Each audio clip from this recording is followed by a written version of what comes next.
من فيض مولانا الغفور قرآن رب العالمين جاء لنا نبراس نور فيه السعادة واليقين أسمى المعاني في السطور نسمو بها دنيا ودين نلقى الشفاعة في النشور بدلائل النور المبين في حفظه تحلو الأمور ما خاب من يرجو المعين نلقى الشفاعة في النشور بدلائل النور المبين بدلائل النور المبين.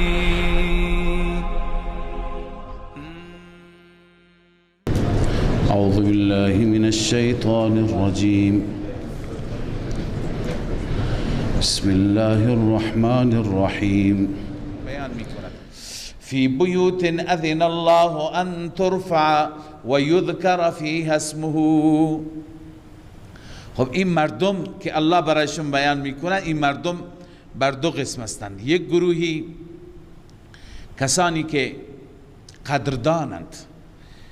فی بیوتن، الله میفرماید در خانه هایی که خداوند امر کرده، از این الله بمعنی امر الله، ان ترفع، اونجا نام خدا بلند بشه، و یذکر فیها اسمه، و نام خدا اونجا گرفته بشه. در این خانه ها مردانی هستند. یسبحو فعل اسم فی بیوت متعلق اون است. تسبیح میگویند در این خانه ها برای خدا صبح و شام. کی تسبیح میگوید؟ الله تعریف میکنه از اینهایی که یهد الله لنوره من یشاء، مردانی که لا تلهیهم تجارت ولا بیع، تجارت و معامله اونها را غافل نمی کند از ذکر الله، از ذکر خدا. و اقام الصلات، از برپای نماز، و ایتاء الزکات، از دادن زکات. الله این مردان را تعریف میکنه. بسا مردان هستند که مغازه برای نماز نمیگذارد، بسا مردان هستند که تجارت اونها را برای عبادت اجازه نمیده، بسا مردان هستند که حب مال نمیگذارد زکات پرداخت کنند. اما الله از این مردان تعریف میکنه که رجال لا تلهیهم تجاره، این مردان تجارت اونها را غافل نمی کند، ولا بیع، بیع و معامله اونها را از ذکر الله دور نمی کنه، خدا را همیشه در نظر دارن. ببینید کسی خدا را در نظر داشته باشد، باز معاملش معامله حرام هم نیست. ذکر خدا به زبانش هست، به قلبش هست.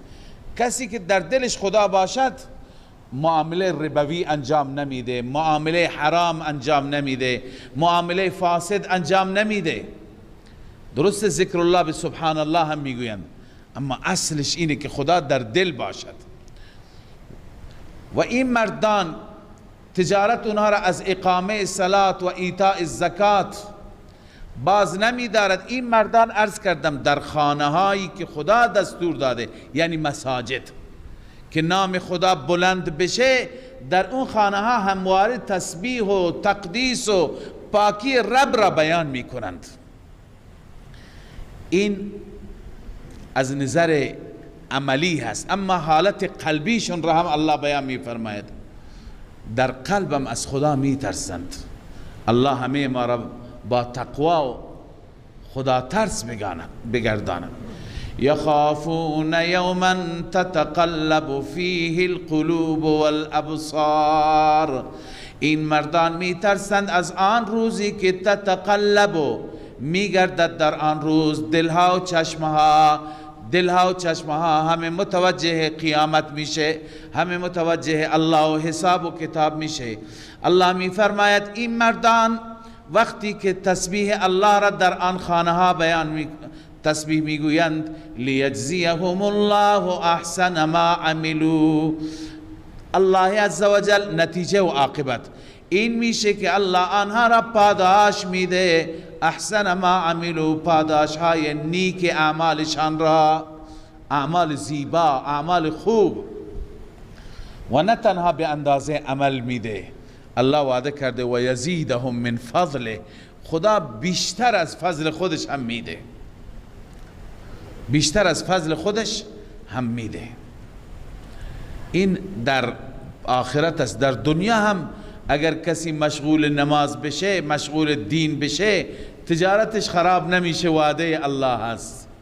والله یرزق من یشاء بغیر حساب. الله رزق میده هر کسی را که بخواهد بدون حساب، بدون حساب، بی شمار، به کثرت الله میده. پس ببینید کسانی که از نور خوب استفاده میکنند دارای این چنین صفات هستند. اما گروه دوم که از نور محرومند، از ایمان محروم هستند، اونها کفارن. الله تعالی درباره اونها بیان میفرماید. خب این کفار به جهنم میرن در حالی که این کفار عمل نیک انجام دادن. بسیاری از کفار هستند خدمت میکنن، نو دوستند، بشر دوستند، به یتیم، به بیوه رسیدگی میکنن، دلش میسوزد. الله تعالی مثال اعمال اونها را بیان میفرماید. والذین کفروا اعمالهم، کسانی که کفر کردند اعمال صالحه اونها کسراب، مثل سراب هست. سراب میدونید فارسی هم سراب میگه. وقتی که انسان در بیابان قرار بگیرد، ریگستان، بالخصوص جایی که ریگ و ریگستان باشه، بالخصوص آدم تشنه از دور میبیند خورشید بر ریگ میزند، میتابد، درخشندگی ایجاد میشه، فکر میکنه آبه، میره میره میره اونجا میبینه نه اینجا آب نیست، چند کیلومتر اون طرفتر آبه، باز اون یک سراب دیگه هست، از دور مثل آب معلوم میشه. الله میفرماید این کفار اعمالشون مثل سراب است، از دور خوبند، میدرخشند، اما از نزدیک خبری نیست. میفرماید اعمالهم، اعمال صالحشان کسراب، مثل سرابی هست که بقیعت، قیعه میگویند صحرای بی آب و علف را، در یک بیابان بی آب و علف، یحسبه الظمآن ماء، کسی که تشنه هست میپندارد او را که آب هست، حتی اذا جاءه لم یجده شیئا، حتی وقتی که پیش آن سراب می آید نمییابد اونجا چیزی، و وجد الله عنده، خدا را میبیند. یعنی چی؟ یعنی اون فیصله که خدا کرده همون میشه، از تشنگی میمیرد. و وجد الله عنده، فیصله خدا را میبیند، قضا و قدر خدا را میبیند. بعضی مردم همینطور از تشنگی جان دادن، رفتن دنبال سراب، دنبال بظاهر آب، اما اونجا رفتند آخر از تشنگی تلف شدن. فوفاه حسابه، الله حسابش را کامل میده. والله سریع الحساب، خداوند زود حساب گیرنده است. یا مثال دیگر برای کافر، او کظلمات فی بحر، یا مثال این مثل تاریکی هایی هست که در دریاست. چه دریایی؟ دریایی که لجی میگه عمیق، بعضی جا عمق آب کمه، 5 متر 10 متر، بعضی جا 1000 متر دریا، لذا اونجایی که خیلی عمیق است. یغشاه موج من فوقه موج من فوقه سحاب، چون اینجا گفت کظلمات، چند تا تاریکی. خب اینجا چند تا تاریکی باید ثابت کنیم. یک تاریکی همون عمق آب است، اون خودش تاریکی می آفریند. تاریکی دیگر که بر این آب موج می زند، وقتی که آب موج بشه، آبها روی هم دیگه تاریک تر میشه. تاریکی دیگه اینه که بر این دریا ابری هم سایه بندازد. خب ابر سبب میشه که تاریکی چی بشه؟ بیشتر بشه. لذا یعنی اعمال کفار چنان تاریک است. ظلمات او كظلمات في بحر، یا اعمال کفار مثل تاریکی هایی است که در دریای عمیقی هست. یغشاه موج، او را می پوشد موجی، من فوقه موج، از بالایش موج دیگه، من فوقه سحاب، از بالایش ابر. ظلمات بعضها فوق بعض، تاریکی هایی هستند که بعضی بر بعضی هستند. چنان تاریک است که اذا اخرج یده لم یکد یراها، هرگاه بخواهد دستش را ببیند، دستش را بیرون کند، حتی دستش را نمی بیند، چنان تاریک است. یعنی این کافر در دنیا چنان در تاریکی به سر میبرد، هیچ نوری نمی بیند، یعنی هرگز هدایت نمیشه. و من لم یجعل الله له نورا فما له من نور، هر کسی که خدا برش نوری قرار نده، برای اون انسان نور هم نخواهد بود. اون انسان در ظلمت و در تاریکی و در ظلمت کده های کفر و شرک میماند. الم تر ان الله یسبح له من فی السماوات والارض. از اینجا ما بعضی از دلایل توحید را، دلایل عقلی را که در این سوره هستند قبلا عرض کردیم که در این سوره ما این خواندیم که داعی توحید به خاطر همین توحید به حریمش حمله میشه، تهمت زده میشه. الان اصل مسئله توحید است. حتی که خاندان رسول الله ضربه دید و متهم شد به خاطر این مسئله بود. مشرکان دیگه عداوت شخصی با رسول الله نداشتن، منافقان هاکذا. پس الله تعالی اکنون اون توحید را که اصل مسئله هست مطرح می فرماید. الله می فرماید الم تر ان الله یسبح له من فی السماوات والارض. آیا نمی بینی که همانا برای الله تسبیح می گوید هر آن کسی که در آسمان ها و زمین است. هر من به معنی ماست، یعنی هر آن چیزی که تمام آنهایی که در آسمان ها و زمین هستند. و الطیر صافات، و این پرنده که پرهایش را پهن کرده، باز کرده، اینا همه تسبیح خدا میگویند. کل قد علم صلاته و تسبیحه، هر یک از اینها نمازش را هم میداند، تسبیحش را هم میداند. والله علیم بما یفعلون، الله میداند به آنچه که آنها انجام میدهند. ببینید تسبیح مخلوقات چطوره. ما در جای دیگه میخوانیم و این من شیء الا یسبح بحمده ولکن لا تفقهون تسبیحهم. هیچ چیزی نیست که تسبیح خدا نگوید، اما شما تسبیحشون را نمیفهمید. تسبیحاتش را ما نمیشنویم. درخت تسبیح میگه، سنگ تسبیح میگه، کوه تسبیح میگه، زمین، آسمان، خورشید، هر یکی عبادتی دارد، ما نمیفهمیم.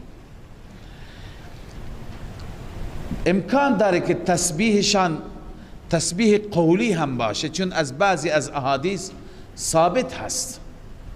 بعضی از همین جمادات در زمان رسول الله ثابت است که بعضی از این جمادات شعور داشتند، حتی تسبیح به زبان می گفتند. در یک روایتی داریم که یه روزی ابو جهل به پیغمبر گفت که اگر تو دانستی که در دستان من چی هست، در دستانش چند تا سنگریزه بود، سنگ کوچک بود، گفت اگر دانستی که در دستان من چی هست من قبول میکنم، تو پیغمبری بهت ایمان میآورم. هست که اون پیغمبر خدا صلی الله علیه وسلم گفت که اگر من گفتم نه، اگر همون چی که در دستان تو هست اون اگر به رسالت من گواهی داد ایمان میآوری. گفت اون وقت که مسلمه. گفت دستت را باز کن. دست را باز کرد. سنگریزه ها در یک روایتی است در دست رسول الله بودند. سنگریزه ها خواندن لا اله الا الله محمد رسول الله. ابو جهل گفت عجب جادوگر بزرگی، وقتی که ایمان مقدرش نباشد.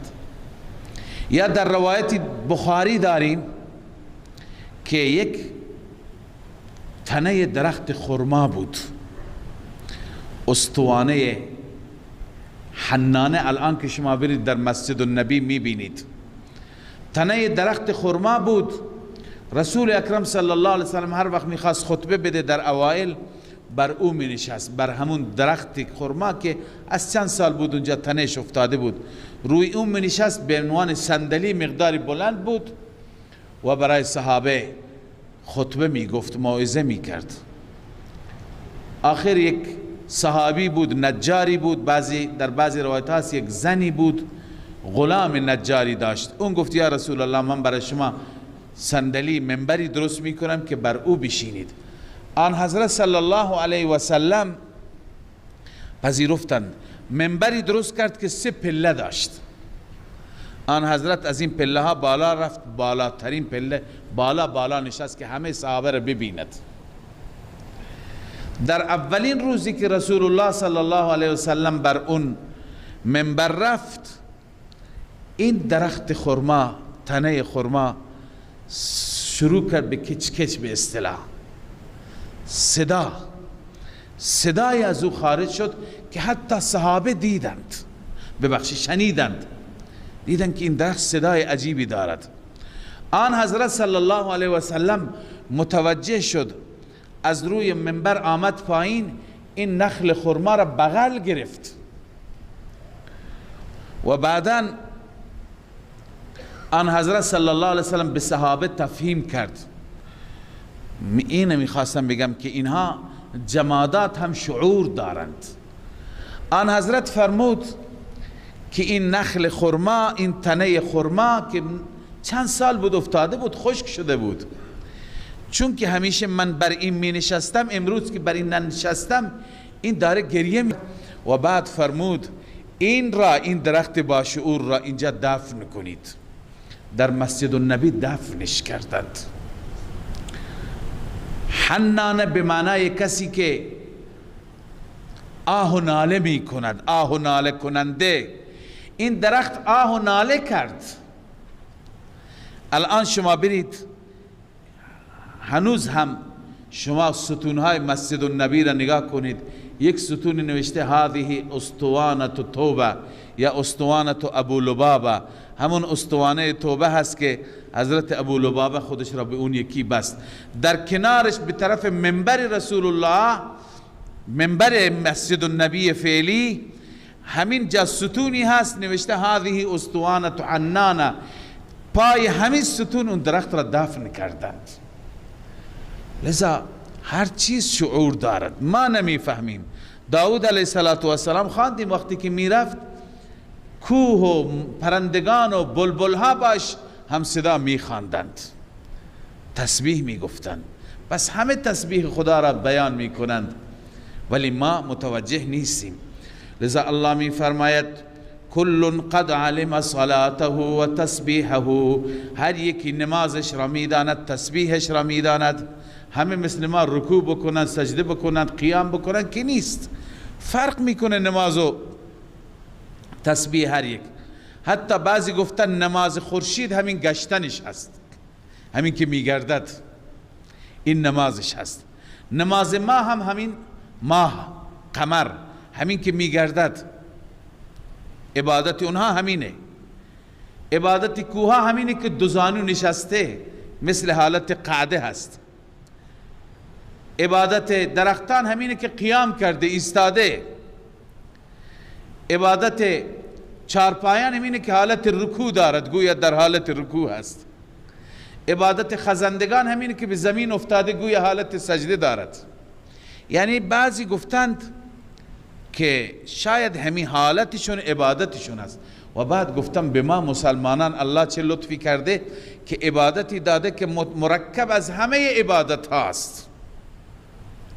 ما نماز میخوانیم، توش قیام داریم، توش رکوع داریم، توش سجده داریم، توش قعده داریم، باز طواف بیت الله داریم که مثل خورشید دور زدن است. آنچه که عالم داره عبادت میکنه الله عزوجل خلاصش را به ما عنایت فرموده. بسیاری از بزرگان اهل فلسفه اینه گفتند، والله اعلم. ولله ملک السماوات والارض فقط و فقط برای الله است پادشاهی آسمان ها و زمین و الی الله المصیر، فقط به سوی الله مرجع هست، جای رجوع همه شماست. لذا پادشاه وقتی که او هست باید از پادشاه خواست، نه از گدا. بقیه هر چی باشند خودشون مملوکند، خودشون گدای در او هستند. ما در سوره انبیاء خواندیم همه انبیاء دعا میکردند، از خدا میخواستند. کی از انبیاء بالاتر؟ و زکریا اذ نادا ربه و ظنون اذ ذهب مغاضب فظن ان لن نقدر فنادى في الظلمات لا اله الا انت. ایوب همچنین تضرع کرد، همه انبیاء او را میخواندند. پس پادشاه او است. چرا ما الان بیایم از انبیاء بخواهیم؟ چرا بیایم از پیرها بخواهیم؟ اینا خودشون خدا را ندا میکردند. چرا بیایم از امامان بخواهیم؟ اینها همه خودشان عابدان خدا بودند. پس ما از معبود اینها بخواهیم. الله پادشاه آسمان ها و زمین. یکی از نمونه های تصرف را اینجا خدا بیان میفرماید، اینکه در زمین و آسمان تصرف میکند. مثلا الم تر ان الله یزجی سحابا، آیا ندیدی که الله چگونه یزجی میبرد ابرها را الله عزوجل میراند، میبرد به جلو. ثم یؤلف بینه، سپس ترکیبی درست میکند، تألیفی درست میکند از ابرهای دیگه. هم یک ابری از اونجا میاد، یکی از این طرف، این ابرها میشن با هم همراه میشند. ثم یجعله رکاما، سپس این ابرها را الله سر به سر میکند. فتر الودق یخرج من خلاله، میبینی قطره را، باران را که خارج میشه از وسط این ابرها. و بعد باران به تندی شروع میکند.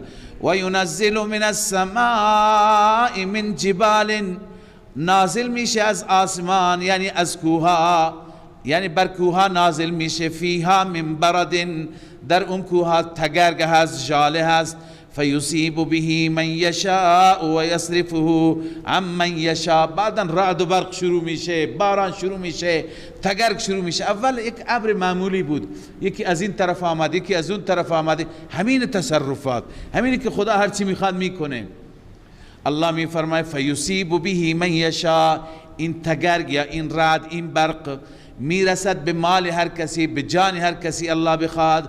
و یصرفه عن من یشاء، باز میدارد از مال و جان هر کسی که بخواهد. یکاد سنا برقه یذهب بالابصار، نزدیک است که درخشش برق آسمان چشمها را از بین ببرد.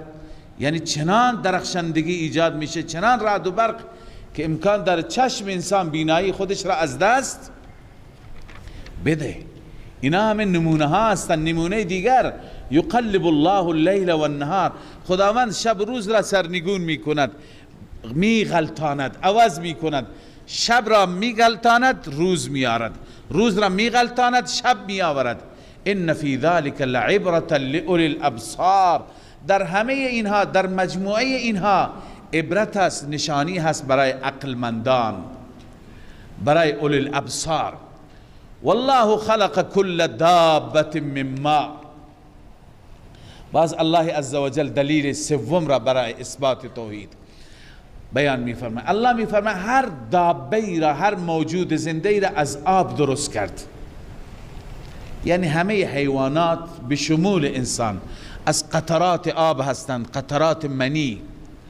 فمنهم من یمشی علی بطنه، بعضی ها اونهایی هستند که بر شکم راه می روند. و منهم من یمشی علی رجلین، بعضی ها هستند که بر دو پا می روند مثل انسان. و عرض کنم که طیور، مرغها. و منهم من یمشی علی اربع، بعضی آن هستند که بر چار پا می روند. الله به هر صورتی که خواسته. یخلق الله ما یشاء، الله هر چی بخواد پیدا می کند. چنین عجوبه های گاهی انسان می بینه تا حالا ندیده. تو این جنگل ها هستند، تو کشورهای دیگه، تو افریقا، حیوانات عجیبی. لذا الله هر چی که میخواد درست می. ان الله علی کل شیء قدیر، الله بر هر چیز تواناست، بر هر چیز قادر است. لقد انزلنا آیات مبینات، باز یادآوری میکنه این آیات روشن را ما نازل کردیم که شما هدایت بشید، لذا بیایید هدایت را، دین را از این آیات بگیرید. والله یهدی من یشاء الی صراط مستقیم، الله هدایت میکند هر کسی را که بخواهد به صراط مستقیم، به راه راست. حال الله عزوجل زجر و توبیخ بر کفار بیان میفرماید که بظاهر میگن ما اطاعت پیغمبر میکنیم، بعدم به سوی کفر میروند. و یقولون آمنا بالله و بالرسول و اطعنا، میگویند ما ایمان آوردیم به الله و به رسول و اطاعت کردیم از ته دل. ثم یتولا فریق منهم من بعد ذلك، سپس پشت میدهد، اعراض میکند گروهی از آنها بعد از این ادعا. و ما اولئک بالمؤمنین، اینها مؤمن نیستند، اینها مسلمان نیستند. نمونه تولی، نمونه اعراض. و اذا دعوا الى الله و رسوله، هرگاه فرا خوانده بشوند به سوی الله و رسول خدا، لیحکم بینهم، تاکه فیصله بکند، داوری بکند بینشان. اذا فریق منهم معرضون، یک گروهی اعراض میکنه، خدا کنه که ما از اینها نباشیم. اینجا صفات منافقین بیان شده، یعنی زمانی پیش خدا و رسول می آیند، زمانی برای داوری پیش رسول الله می آیند که بدانند که به نفعشون فیصله میشه، اگر بدانند که به ضررشون فیصله میشه نمیاد. خیلی از ما هم هستیم اول از درباره شریعت میپرسیم، سوال میکنیم که اگر ما به شریعت بیاییم ملامت نمیشیم؟ اگر بدونه که ملامت میشه به شر نمیاد، میگه کت خدا منشی میکنیم، عرفی میکنیم. اونجا سعی میکنه که با چند تا بازاری یا معتمد بسازه یا به نوعی برطرف فشار بیاره و مغلوبش کنه. اما اگر بدونه که حق با او هست میاد. این صفت نفاق است، صفت خوبی نیست. اما خب بعضیا جلوتر میان میپرسن که اگر ما میدونیم ما ملامتیم اصلا نمیاییم. خب این خوبه، ما همونجا نوعی حقش را میدیم. ولی اگر به این خاطر انسان بررسی بکنه که اگر من از نظر شرعی دستم بنده میام، اگر نه من از یک طریقی ده، بعضی میگه اگر ما از شریعت جواب نمیگیریم ما میریم دادگاه، از طریق دادگاه میگیریم. این درست نیست. شما مسلمانید، پایبند شرع هستید. لذا الله اینها را میگه اذا دعوا الى الله و رسوله، هرگاه فرا خوانده میشوند به سوی فیصله خدا و رسول، لیحکم بینهم، تاکه قضاوت کند، داوری کند بینشان. اذا فریق منهم معرضون، در این وقت یک گروهی اعراض میکنند، پشت میدن. و این یکن لهم الحق، اگر حق برای اونها باشد، یأتوا الیه مذعنین، میایم به سوی پیغمبر. مذعنین یعنی مسرعین، دوان زود میاد. لذا الله میفرماید این آدم چیشه؟ افی قلوبهم مرض، آیا در دلشان مرض هم؟ منظور از مرض شک، نفاق. ام ارتابو، یا شک دارند. ام یخافون ان یحیف الله علیهم و رسوله، یا میترسن که خدا و رسول بر اینها ظلم میکند. چرا اول به شریعت نمیاد، بعد از اینکه میپرسد میاد؟ چرا ابتدا برای داوری پیش رسول الله نمیاد؟ بل اولئک هم الظالمون. اصل صحیح و درست اینه که اینها ظالمند، اینها بر خود ظلم میکنند و اینها در واقع از خدا و رسول اطاعت نمی کنند. انما کان قول المؤمنین، اما قول مؤمنین را، مؤمنین ببینید صفاتشون چی هست، این صفات را داشته باشیم. انما کان قول المؤمنین، جز این نیست که قول مؤمنان این گونه هست که اذا دعوا الی الله و رسوله، هرگاه فرا خوانده می شوند به سوی الله و رسول، لیحکم بینهم، تاکه الله و رسول داوری بکند، ان یقولوا سمعنا و اطعنا، میگویند ما میشنویم و اطاعت میکنیم، گوش میکنیم، علی السمع و الطاعه، گوش میکنیم و اطاعت میکنیم. بعضی مردم واقعا مؤمنن، میگن بیا شریعت، میگه سر و جانم فدای شریعت. با چه کلماتی استقبال میکند. یعنی بعضی مردم میگن که شریعت که دستور داد جان ما رو بگیره، هم ما آماده ایم، تمام زندگی من بگیره. قطعا الله از این کلمات خوش میشه. یعنی شما از ته دل داری میگه من آمدم به شریعت، اگه شریعت تمام زندگی رو از من بگیره میدم. الله میگه این بنده چقدر تسلیمه، چقدر مؤمنه، چقدر به قانون من اعتماد داره. این کمال ایمان است. و اون یکی اولی که خواندیم نفاق است. الله ما را از نفاق حفاظت کنه. و اولئک هم المفلحون. الله می فرماید این گروه، اینها رستگارانند. این انسانها انسانهای رستگار و موفقند. و من یطع الله و رسوله و یخشى الله و یتقه، این علت است. علت این است که هر کسی اطاعت کند الله را و رسول را. این آیه یکی از جوامع الکلم است. جوامع الکلم درباره حدیث بیشتر آمده که رسول الله صلی الله علیه و سلم کلمات بسیار کوتاه می گفت، اما این کلمات کوتاه در برگیرنده مطالب بسیار مفصل بود، مثلا الدین النصیحه. این خیلی تشریح داره، توضیح داره. یک کتاب نوشته بشه بر الدین النصیحه هم گنجایش داره. لذا رسول الله کلمات مختصر میگفت. یکی از معجزات رسول الله است و یکی از خصائص و ویژگی هاست که کلمات مختصر میگفت، معنای بسیار مفصل و جامع داشت. این آیه همین شرایط را داره و همه آیات قرآن مجید، بالخصوص این آیه 4 کلمه هست، یک خط است، اما تمام دین در همین جمع شده. درباره فضیلت این آیه آمده که در زمان خلافت عمر فاروق رضی الله تعالی عنه، روز امیر المؤمنین عمر فاروق با صحابه در مسجد النبی نشسته بودند، دیدن یک مرد ناشناسی آمد که مال مدینه نیست. فریاد زد که این امیر المؤمنین، امیر المؤمنین کجاست؟ تعجب کردند که این از بیرون آمده برای امیر المؤمنین نمیشناسه. هم بلند شدند گفتند که حضرت عمر فرمود که چی میگی؟ من هستم. گفت که ابسط یدک فلابایعک، دست را به طرف من بیار که میخوام بیعت کنم، بیعت بر اسلام، میخوام مسلمان بشم. مسیحی بود.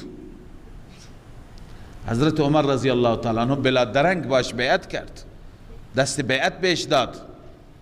بعد از اینکه کلمه را خواند مسلمان شد، پرسیدن چگونه بدون مقدمه آمدی برای بیعت، انگیزه چیه؟ گفت من اهل روم هستم، از روم دارم میام، اونجا بعضی از اسرای شما را دیدم. یکی از اسیران این قرآنی که بر پیغمبر نازل شده داشت تلاوت میکرد، یک آیه خواند، این یک آیه مرا به خود جلب کرد. من فکر کردم روی این آیه، دیدم تمام انجیل خلاصه شده در همین یک آیه. تمام انجیلی که بر عیسی نازل شده در همین یک آیه است. اون آیه همین آیه است. قرآن الله عزوجل در دنیا از ما همین 4 چیز را میخواد. همین 4 چیز را اگر داشتیم ما موفقیم. اون 4 چیز چیه؟ و من یطع الله و رسوله، 2 تا اینها. هر کسی اطاعت کند الله را، اطاعت از خدا یعنی تمام احکام خدا را، کتاب الله را بر اون عمل کن، در زندگیت پیاده کن. و رسوله، اطاعت از رسول، تمام سنت رسول الله، روش و طریقه نورانی رسول الله صلی الله علیه و سلم.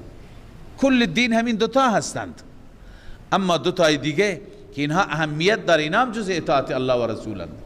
و یخشى الله، و هر کسی که از الله بترسد درباره فیما مضی من عمره. یکی از خشیت، یکی از تقوا. خشیت اینه میگن که ما درباره گناهان گذشته از خدا بترسیم. تقوا اینه که درباره آینده خودمون پرهیز کنیم و بترسیم. خشیت ما را وادار به توبه می کند، خدایا اشتباه کردم، غلط کردم. تقوا ما را وادار به چی می کند؟ به احتیاط، به پرهیز. لذا و یخشى الله، بترسد از الله فیما مضی من عمره، درباره گذشتهش. و یتقه، تقوا را پیش بگیرد، یعنی درباره آیندهش هم از الله بترسد. فیما بقی من عمره، کسی این چار چیز را داشته باشد فاولئک هم الفائزون، اینها رستگارانند.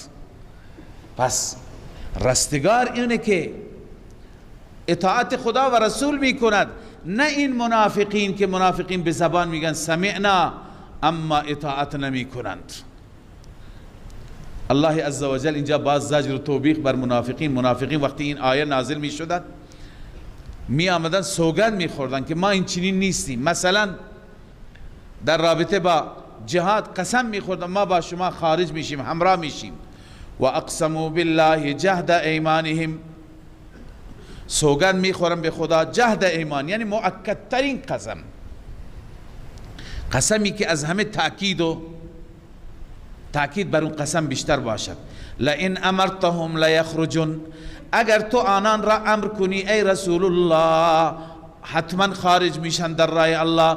الله می فرماید قل لا تقسموا، به آنان بگو سوگند نخورید، قسم نخورید. طاعت معروفتون، طاعت معروفتون یعنی چه؟ یعنی طاعتکم معروفتون، اطاعت شما معروف است. یعنی هر کس میداند، مفسرین نوشتن لأن طاعتكم طاعت معروفتون بأنها واقعة باللسان، هر که میدانه که طاعت شما طاعت زبان است فقط، من غیر مواطات من القلب. روح المانی، بغیر از این که با این طاعت شما قلب همراه باشد. ان الله خبیر بما تعملون، خداوند خوب خبر دارد به اعمالتان، از نیاتتان، از همه چیز میداند. قل اطیعوا الله و اطیعوا الرسول. خلاصه اینه اگر میخوای مسلمان بشید به صورت واقعی اطاعت خدا و اطاعت رسول بکنید. فان تولوا فانما علیه ما حمل و علیکم ما حملتم. ای رسول الله تو نگران نباش، اگر اونها اعراض کردند، اونها پشت دادند، خب بر رسول الله است که وظیفه خودش را انجام بده که انجام داده. فانما علیه ما حمل، جزی نیست که بر پیغمبر است آنچه که از سوی خدا تحمیل شده به او. بر پیغمبر، بر دوش پیغمبر چی حمل شده؟ تبلیغ. پایین حمله بنویسید یعنی تبلیغ. بر پیغمبر است تبلیغ. و علیکم ما حملتم، بر شماست اون چیزی که شما حمل شدید، به شما دستور داده شده، به دوش شما گذاشته شده. یعنی چه؟ بنویسید اطاعت. یعنی بر پیغمبر تبلیغ است، بر شما اطاعت است. و این تطیعوه تهتدوا، اگر او را اطاعت کنید هدایت میشید. اما اگر نکردید خودتون ضرر میکنید. پیغمبر ضرر نمی کند. وظیفه پیغمبر چیه؟ و ما علی الرسول الا البلاغ المبین، بر رسول ما نیست مگر رساندن آشکارا واضح بدون پرده شفاف مسئله را به شما برساند. اما اگر اطاعت کردید این مژده برای شما هست، بشارت دنیوی. خدای عزوجل ما را در صورت اطاعت فقط در آخرت مژده نداده، در دنیا هم مژده داده. این آیه معروف است به آیه استخلاف. من در این دقایق پایانی مختصر درباره این آیه عرض می کنم. آیه استخلاف قبلا واضح برای شما بگم که شما بفهمید منظور چیه. بسیاری از برادران ما عزیزان ما میگویند مصداق آیه استخلاف امام زمان است، مهدی موعود است. خلاصش اینه که تو این آیه الله عزوجل وعده خلافت داده، وعده داده که شما مسلمانان را من روی زمین به شرطی که این شرایط را داشته باشید، شرایط را فرموده، شما را در زمین خلافت میدم، مثل پیشینیان اقوام گذشته را دادم، بنی اسرائیل را دادم، به اونها هم پادشاهی دادم هم نبوت دادم، به شما روی زمین خلافت میدم. خلافت بدم یعنی حکومت، و دین شما را غالب میکنم و خطر و ناامنی را از بین میبرم، تبدیل به امنیت میشه. 3 وعده در این آیه داده شده. خب این عزیزان میگن این وعده ها هنوز محقق نشده، این وعده ها در آخر الزمان با آمدن مهدی موعود محقق میشه. ما میگیم نه، این آیه استخلاف است، وعده الهی محقق شده. با چی محقق شده؟ با خلافت خلفاء راشدین، خلافت درخشان و نورانی خلفاء راشدین. این وعده محقق شده. عرض میکنم و انشاءالله ثابت میکنیم که چگونه محقق شده. اما قبل از اینکه آیه را تفسیر بکنم، در رابطه با شأن نزول آیه بعضی مفسران نوشتند، خالی از لطف نیست، اینه که بعد از اینکه صحابه 13 سال در مکه، این را به این خاطر عرض میکنم، ما گاهی میگیم امروز مسلمانان چقدر مشکلات دارند. ببین بهترین مسلمانان چقدر مشکل داشتند. مشکل دلیل نارضایتی خداوند انشاءالله نیست، مشکلات دلیل تربیت هست، گاهی دلیل تزکیه و اصلاح هست.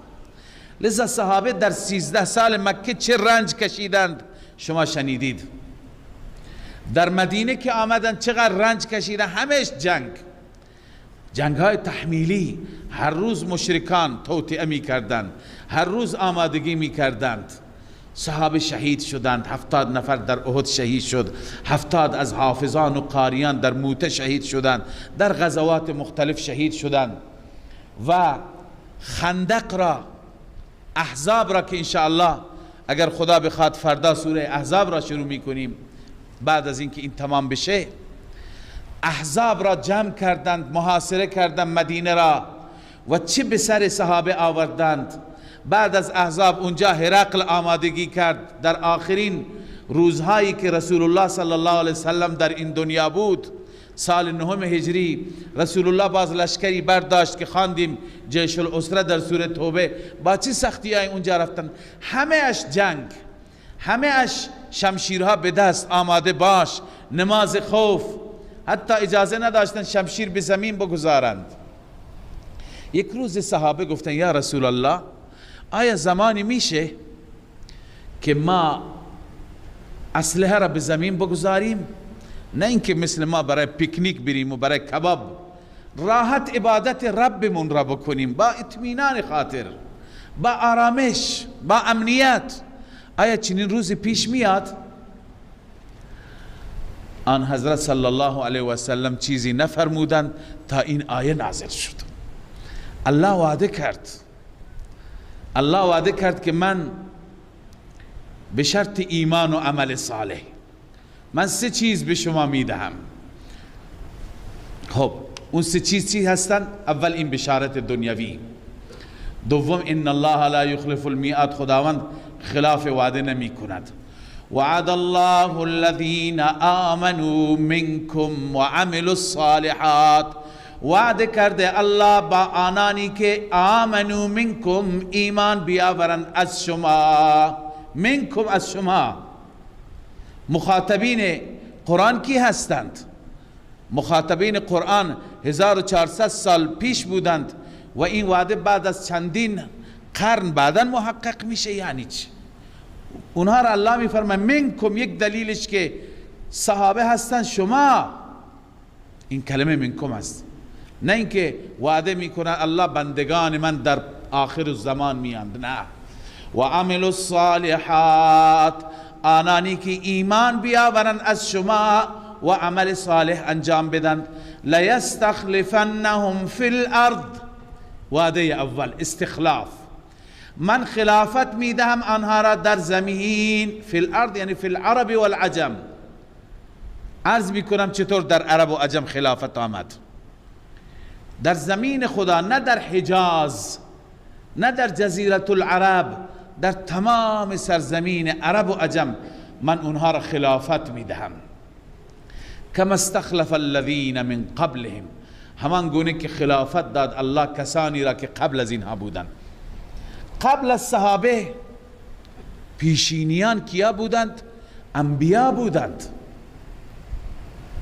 مثلا حضرت داوود خلافت داشت، یا داوود انا جعلناک خلیفة فی الارض. حضرت سلیمان داشت. اونها پس اشاره به این است که خلافتی به شما میدهم که علی منهاج النبوة باشد، بر روش نبوت و بر مسلک انبیا باشد. پس این فضیلت دوم که خلافت خلفاء راشدین بر نهج نبوت است، بر روش نبوت است. وعده دوم وَلَيُمَكِّنَنَّ لَهُمْ دِينَهُمُ الَّذِي ارْتَضَى لَهُمْ، تمکین میکنم برای آنها، قدرت میدهم برای آنها دینشان را، آن دینی که ارتضى لهم، الله تمکین میدهد، همان دینی را که الله برای آنها پسندیده. الله اونها را خلافت میدهد و دینشان را قوی میگرداند. این دو وعده. دین را چطور قدرت داد الله؟ این عرض میکنم. وَلَيُبَدِّلَنَّهُمْ مِنْ بَعْدِ خَوْفِهِمْ أَمْنًا، وعده سوم. وَلَيُبَدِّلَنَّهُمْ، تبدیل میکنم آنها را بعد از خوفشان امن. بعد از اینکه این همه خوف و هراس و نماز خوف و محاصره احزاب و مشکلات مختلف، بعد از اون امن میاد. آیا این وعده محقق شد که خوف اونها داشتن امن بعد از 2000 سال بیاد؟ خب نیست، درست نیست. این همونهایی که خوف داشتند بعد از خوف اونها امنیت الله میاره. یعبدوننی لا یشرکون، این صفات بعدی را میخوانیم.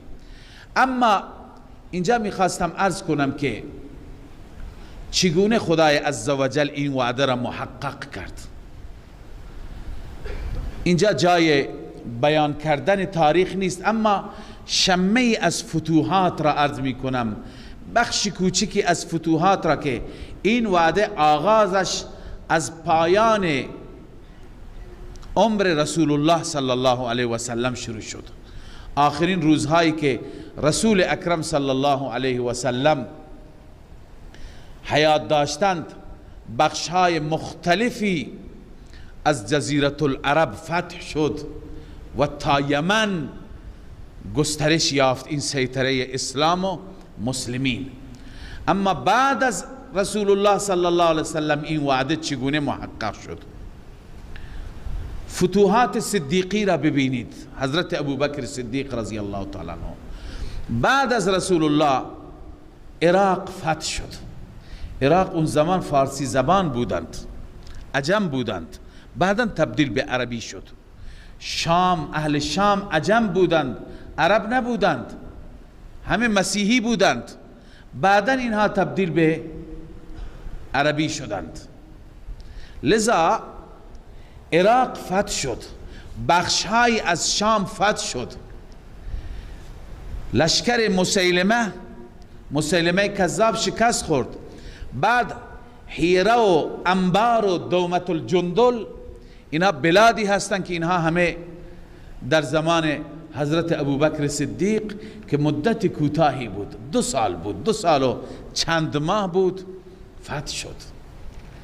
بعد از آن در زمان عمر فاروق رضی الله تعالی عنه، این شیرمرد تاریخ، فتوحات عمری را وقتی که نگاه میکنیم، ادامه بلادی که حضرت ابوبکر صدیق رضی الله تعالی عنه فتح کردن، بلادی مثل بلاد عجم در ایران رام هرمز، همدان، ری، جرجان، گرگان، آذربایجان، کرمان، سجستان، مکران و همچنین مدائن، قادسیه، نهاوند، اینا همه در بلاد فارس بودند، ایران بزرگ اون روز.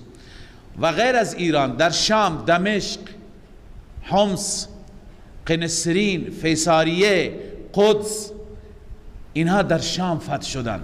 در مصر خودش فتح شد، لیبی فتح شد، نابلس فتح شد و اسکندریه، طرابلس و بخش بزرگی از عراق که مانده بود، اینها تمام در زمان امیر المؤمنین عمر فاروق رضی الله تعالی عنه فتح شدند.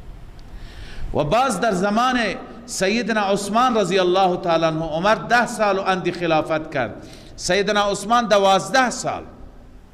فتوحات عثمانی سبحان الله در مشرق زمین فراتر رفت از ایران. تبرستان، توس هنوز فتح نشده بود، توس، نسع، سرخس، قهستان که تقریبا قهستان بلاد بیرجند هستند، کابل، هرات، بادغیس، جوزجان، تخارستان، فاریاب، مرو، اینها در این بلاد شرق فتوحات حضرت عثمان بود. و در شام بعضی بلاد که مانده بودند و قبرس، فلسطین و بخشی از بلاد مصر هم مانده بود و همچنین آفریقا، اینها در زمان سیدنا عثمان رضی الله تعالی عنه فتح شدند. پس الله چنان قدرت داد تمام زمین، بر تمام زمین پرچم اسلام برافراشته شد و چنان امنیتی حاکم شد که یک زن تک و تنها از دورترین نقطه به دورترین نقطه می رفت، با هر چه وسایل ارزشی داشت هیچ کس جرأت نمی کرد چپ بهش نگاه بکند. لذا این هست مصداق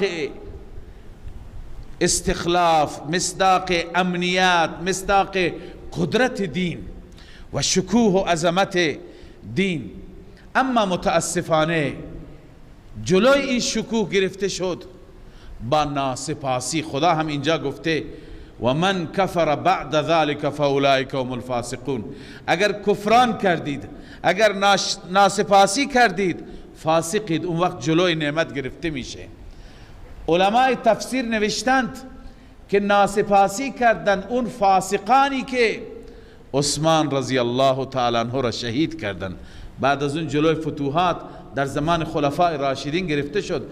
مع الاسف در زمان سیدنا علی ابن ابی طالب رضی الله تعالی عنه، با وجودی که ایشون خلافتشون هم از خلافت علی منهاج النبوت هست، از خلفاء راشدین هستند، از نظر ما ایشون هم یکی از خلفا هستند که ما تغییر نمی کنیم، با جان و دل قبول داریم و در تمام جریانات و اختلافاتی که در زمان ایشون شد، ایشون را ما بر حق می دانیم و بر مسیر صحیح می دانیم با وجود تمام این اوصاف.